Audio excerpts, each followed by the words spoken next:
today they came out. What he puts out gets a lot of coverage, and I saw some of them, and then he had a couple of others. And I'd like to ask Steve maybe to discuss a few of these numbers that were just released. I mean, literally just released.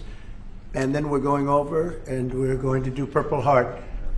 We have some incredible, brave people that I look forward to, so we're going to do that right after this.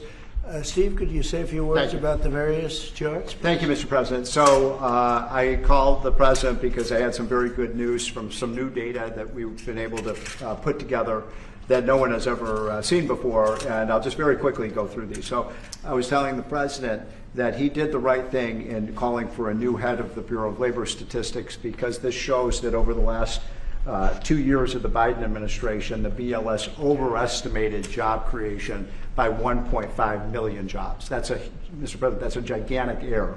And I don't know if she's, I'm not making it. Might not have been an error, that's the bad part. If it was an error, it would be one thing. I don't think it's an error. I think they did it purposely.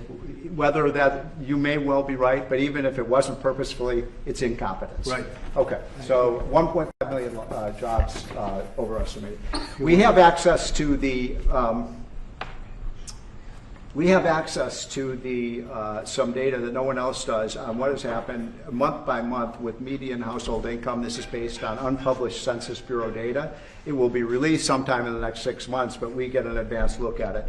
And so I was telling the President, in his first 5 months in office, starting in January through the end of June, the average median household income adjusted for inflation for the average family in America is already up $1,174. That's an incredible number. Yeah. Just came out. Just came out. So that's a giant gain. And if I would have said this, nobody would have believed it. There's your number. We're doing well.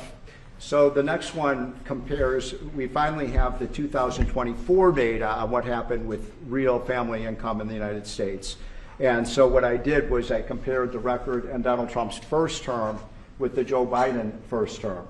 And you can see that, by the way, these dotted lines here, Mr. President, that's COVID. So if it had not been for COVID, these numbers would have been substantially better. But even taking account President Trump's last year in 2020, we saw a $6,400 real after inflation gain in income for the average family. And that compares with Joe Biden, which was a measly $551. So, Mr. President, you gain 10 times more income for the average family than Joe Biden is because of your policies. And that's taken into consideration COVID, yep. Which a lot of times you don't have to do that. Because but I'm very glad you did. We were almost 8,000 until look COVID. At that number. Yeah. Okay. So then we looked at which families did the best. And we have data from the Census Bureau that shows by income percentage. So the 25th percentile is the lowest income, 75th percentile is the highest income. And what I find fascinating about this, Mr. President, is every income group did better. The red is President Trump, the blue is President Biden.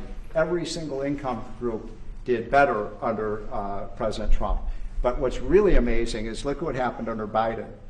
The lowest income group lost income under Biden. They were poor 4 years after Biden's presidency.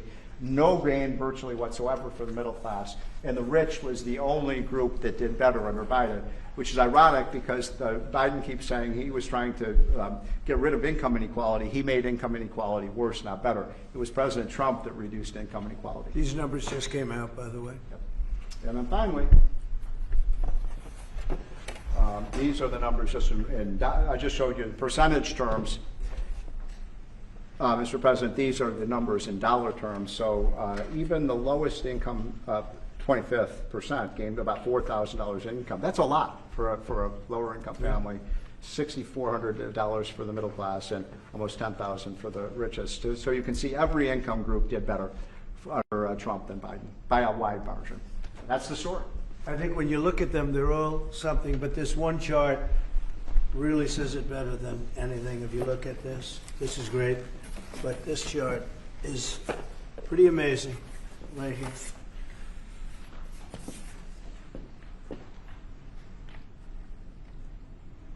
All new numbers. Okay? So we're going to go now over to East Room, and we're going to celebrate some very